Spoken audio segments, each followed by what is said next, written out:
Speaking of George Lucas, Oh yeah. Yes. I mean, fucking come on, man. They even call it hyperdrive, don't they? Yeah, they do. It is a There's hyperdrive. There's a Yes. scene at the very if you blink, you'll miss it. After the Dark Star blows up and the debris is going by Yeah. Doolittle, there's a piece of debris that goes by that actually says THX 1138 on it. Oh, is there?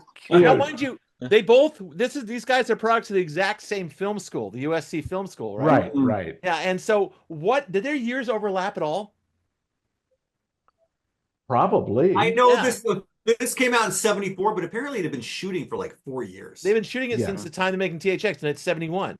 Yeah. Right. They shot the student film, they stopped, they got the budget to reshoot a bunch of stuff, and they finished it in 74. The Jack guy, whoever the guy that ended up financing it, wanted a bunch of Jack Harris or whatever. he wanted a bunch of things that Carpenter had to then go and do, and O'Bannon had to write a bunch of shit, and you can see like all the stuff that they ended up adding, and I mean a lot of it works. Some of it that wacky beach ball stuff you think they added? It's like, was that added onto there? I still love have that a guy. That beach ball is so cool. It's a beach bag. It's like the xenomorph.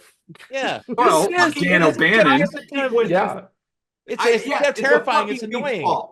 Yes, it is a fucking beach ball. That's what makes it funny. It's not beach ball. That's what makes it funny. It's not Plus the beach ball. fact I still love the scene where you've chosen to clean the elevator. It's a beanbag chair with the creature of the Black Lagoon gloves, which you could buy in the back of a comic book. Oh, nice. Is that what it was? Very good. By the way, how clever was the elevator shaft scene? It was clear that was the floor at the top. That was a concrete floor, and they built 3 walls around it. But God, I mean, visually it worked great.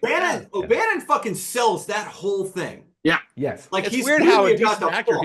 Yeah, he's a pretty good comic actor. He is funny. The lights come on, and that's when he screams. You can actually see the bottom. Yeah. And then he goes, ah! I think he feels every scene that he is in. Right. Yeah. When you get the rewind and all of his diary entries. That's a funny scene. Bleeping them out. Yes. Yeah. But that's and that's also great because they're also his diary's on an 8-track tape. I just want to point that out right now. Yeah. Shot them out of order backwards. No, yes, you could go, this is a bad movie. Yeah, okay, but you're missing the fucking point. First off, it is a bad movie. You could argue it's bad. It is a movie filled with a lot of fucking ideas that were picked up by other filmmakers and ran with. Yeah. Even the Mumbly Peg thing. Yeah. Yes. Like, wait, there's from Aliens. Cameron. Aliens all over this movie. This is basically the Nostromo crew, right? Basically. This is the comedy dry run for Alien. Yeah, it is. Yeah. And it's not a bad film. It's not a bad film. I'm going to disagree with Jared about that. Every fucking scene with the bomb is fucking amazing. It's just a cheap film. That's all. I'm trying to remember. I saw this film at a convention.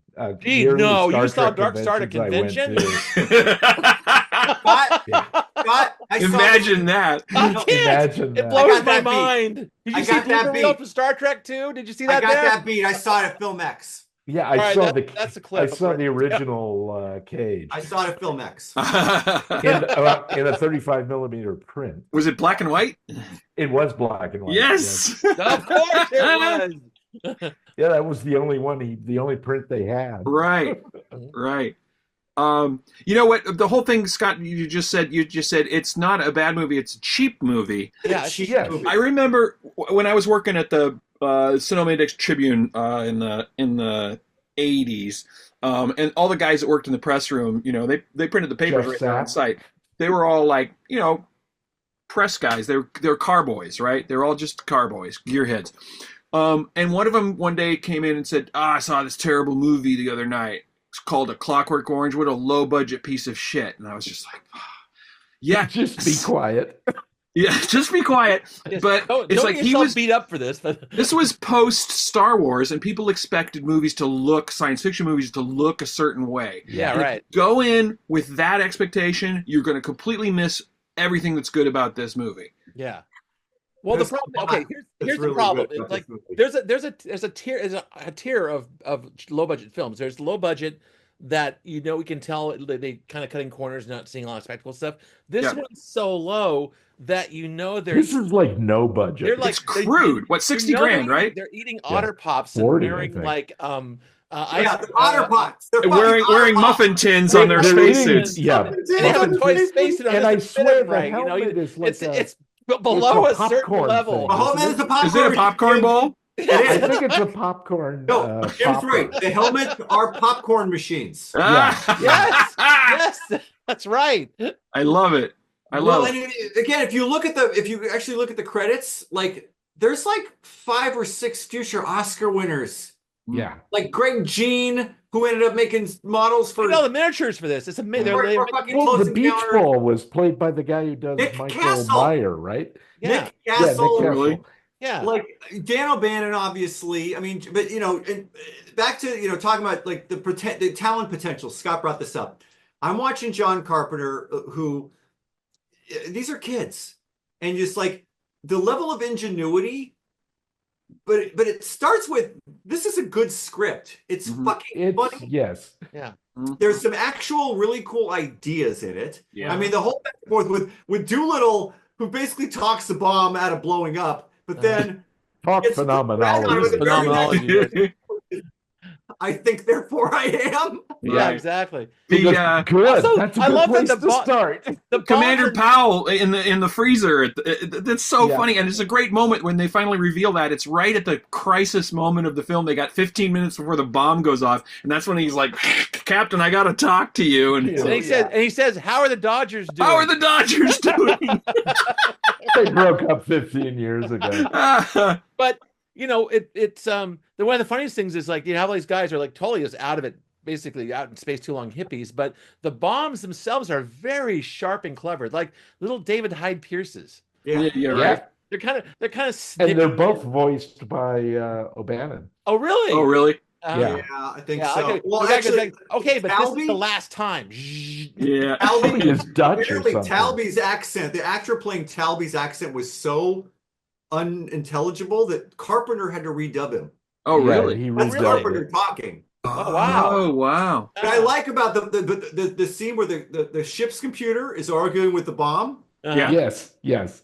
Genius, man. Yeah. It is. It's good stuff. That whole scene made it for me when I saw it the first time. I was just like, yes, let there be light. You got the because you know how we've seen a lot of movies that it should have ended like 10, 15, 20 minutes ago. AI, it should have ended like at the beginning of the movie. Right. This one was so good. There's an 8-minute segment right after the credits where that includes the banging on pots and pans scene. Yeah. They probably could have yanked out without any harm. I mean, like Chris, I'm convinced that the version I saw the very first time, which I think was a screening at Snow State University, had that scene wasn't in it because it was a surprise to me the next time I saw the film. I think there's a shorter edit. No, there's an add-on. There was a 12 that was added later. For sure. Yeah, and it didn't need to be because I would say the first half hour of this movie is pretty damn slow. Yeah. And things really don't pick up until he goes in to feed the alien. That's really from there to the end. It's kind of all gold. Well, for one thing, you guys, the O'Bannon trying to make the bug that's just the pacing is off. It's slow. It's too slow. It is. It's kind of clunky here and there. They stop for a lot of slapstick here and there. Yeah. But I want to point out that behind Chris is the Dark Star itself. Yeah. And here's a diagram inside the Dark Star. That was Ron Cobb, the designer. Ron Cobb. Yes. You see it in the film because they show it. He has every single deck laid out perfectly. Of course. Yeah, of course. The geometry in this film is never questioned because it's perfect. Right. And so it all works. Except that ship doesn't look like it could hold multiple shipping container sized bombs. That's true. There's 20 that's true. Where are they coming from? And also the elevator. That's all the only thing would fit in there. Yeah. Is bombs. Yeah. That elevator shaft. Sheila brought that up. She's like, why would a ship like that have such a huge elevator? It's like, how many floors are there? Actually, I think Ron Cobb said 12, but okay. Okay, 12. That's enough. You could die if you fell down that shaft for sure. Yeah. Well, let's talk about going on space gravity. Let's not go there, okay? Oh yeah. Or why they haven't aged. She's like, they've been in space 20 years. They're all like 20 years old. When did they start working? I think they're talking about that time dilation. This is no. It's time dilation. It doesn't work that way. Like Interstellar. Right. But it doesn't work. You don't. Your aging their subjective slow. time was 20 years, though. Never they should mind. be in their 40s. So, yeah, Scott, the thing behind you, the graphic behind you, brings me to something I wanted to point out about this movie and THX 1138, which is that it does this clever thing, which I also did in Breakfast with the Colonel, which was that no money, but I could do some graphics. So there's tons of signs and screens and words, and that kind of builds the world and makes it seem more. It gives it a lot more depth than it actually has, because it's just 2D art. I mean, and Kubrick done it too. So for 2001, there's a lot of you watch a like 50 Scott's background. You watch a 50 sci-fi film, and it looks like this pie plate's screwed onto a piece of plywood, and like there's no signage anywhere. It just looked like shit. Even in Star Trek, if you see the control panels, nothing's labeled. It's just all these marbles. It's This set is great. It's they're like sitting like everybody's facing a different. How do they even get in and out of there? It's hilarious. Well, he does when they chase him out, right? He's like stepping on his face. At the bottom left of Chris's screen, you can see it's a cube maker, right? Basically. Yes. But again, like the level of ingenuity, like it's Corman level, maybe even more, because I actually think they had less money on this movie than they had the average Corman movie. Oh, yeah, absolutely. Yeah. And back to John Carpenter, like I think I would argue that John Carpenter had a run between this all the way through arguably They Live, from 74 to 88, where I don't know that there's a clunker in there. No, he just got better and better and better. Like, well, or even when you went over here with Big Trouble, or you went over here with Starman, like. The thing is, all these movies have fans. Christine, there are some fucking golden movies in there, and then he kind of, I don't know, like just sort of lost his way. I don't know. I don't think he ever really recovered after the thing. Chris, that's a lot. That's more than a run. That's like the major part of his career. That's like 5 times more than George Lucas put out in terms of individual output. That's a lot of movies. Carpenter was releasing a movie every year and a half that was always at least good, if not great, for 12 or for this kind of reflects on the question of how creativity works. You can run a long time, but you can't run forever. One thing is about filmmakers is that they eventually get to a point where they cannot out clever themselves anymore, and that's probably what happened with Ghost of Mars, or that's what happened with. That's not good. I mean, there's a lot of people who hit their wall, at some point. Some filmmakers don't, but most do. That's the thing. It's just that's how it is. Carpenter had a lot more in him than many. There's a great.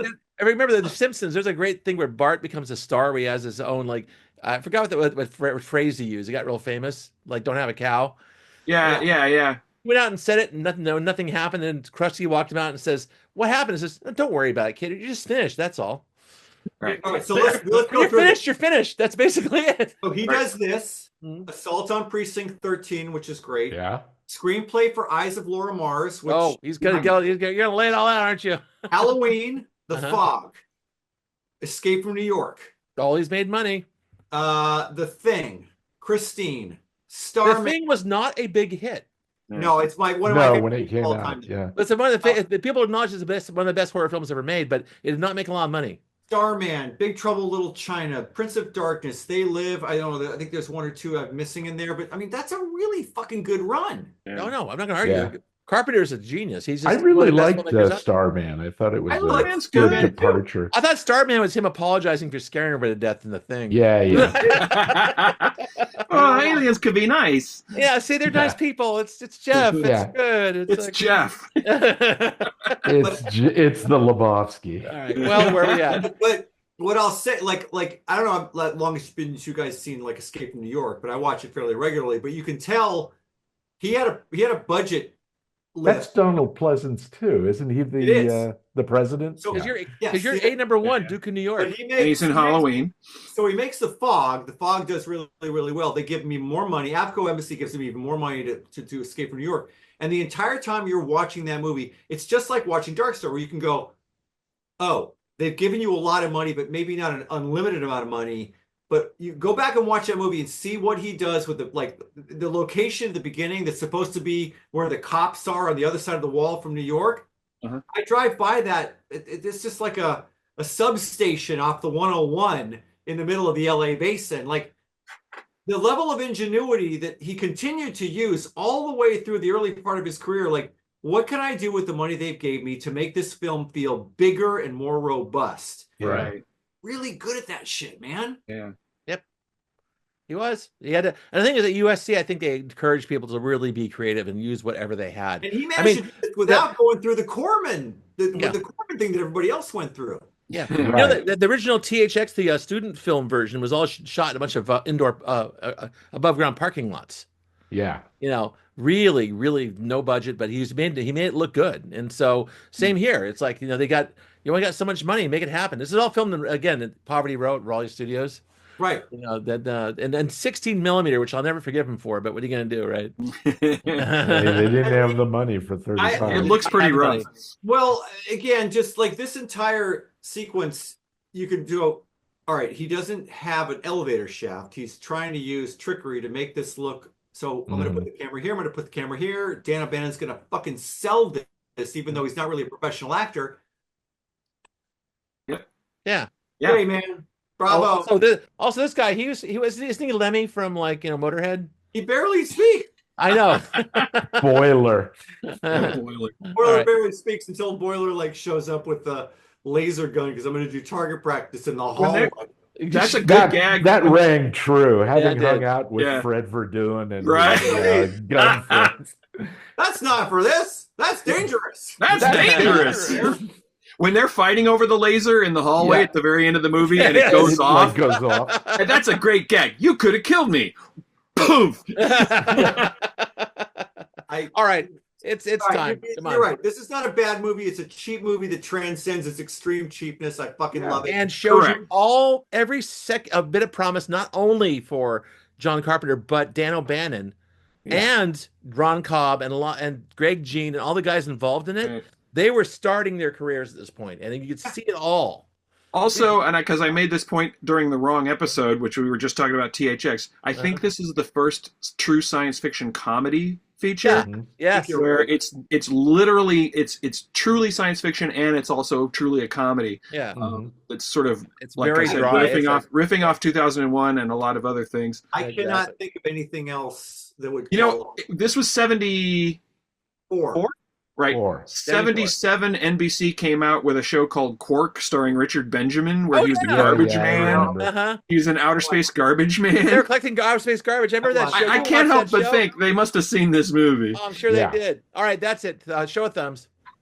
Heck yeah. Oh, come on. All right. Love it. I love it. 4 thumbs up there for all the guys I think who did good after this. And they did. It's great to see people start out. That's great.